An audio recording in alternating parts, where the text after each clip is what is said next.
শান্ত সবুজে ঘেরা এক জঙ্গলের মাঝে ছিল একটি ছোট্ট ঝর্ণা। তার পাশে ছিল একটি কাঠের পাথর বসানো পাথ। সেই পথ ধরে হেঁটে হেঁটে আসে মেহেরাব, শহরের ব্যস্ততা ছেড়ে একটু নিঃশ্বাস নিতে। শহরের কোলাহল থেকে মুক্তি পেতে সে ছুটে এসেছে এই নিস্তব্ধ সবুজ জঙ্গলে। প্রতিদিন সকালে সেই ঝর্ণার পাশে বসেই ছবি আঁকে পাখি, গাছ, জল আর বনের নিঃশব্দতা। একদিন হঠাৎ সে দেখতে পেল একটি মেয়েকে, ঘন চুল, সাদা শাড়ি, চোখে কৌতূহল। সে ঝর্ণার ধারে বসেছিল, একটা পুরনো বই পড়ছিল। মেহেরাব অবাক হয়, এই জঙ্গলে কেউ আসে না প্রায়, কিন্তু সে ঠিক যেন গল্পের নায়িকা।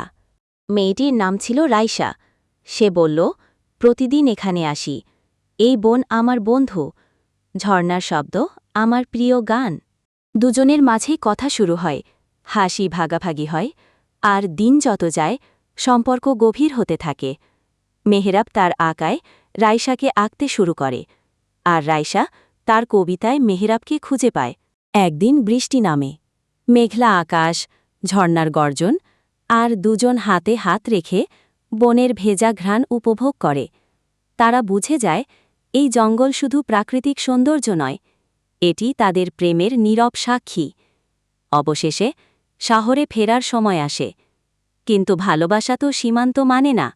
মেহেরাব প্রতিদিন শহর থেকে এসে রাইসার সঙ্গে বনের ঝর্ণার পাশে বসে, আর রাইসা তাকে প্রতিদিন নিয়ে যায় নতুন কবিতার পথে। বন্ধুরা, আজকে এ পর্যন্তই। আরও আমাদের নতুন নতুন ভিডিও পেতে আমাদের চ্যানেলটি সাবস্ক্রাইব করে রাখুন, এবং সবার আগে ভিডিও পেতে আমাদের চ্যানেলটি বেল আইকন অল করে রাখুন। আমাদের সাথে থাকার জন্য ধন্যবাদ। সবাই ভালো থাকবেন, সুস্থ থাকবেন। আল্লাহ হাফেজ।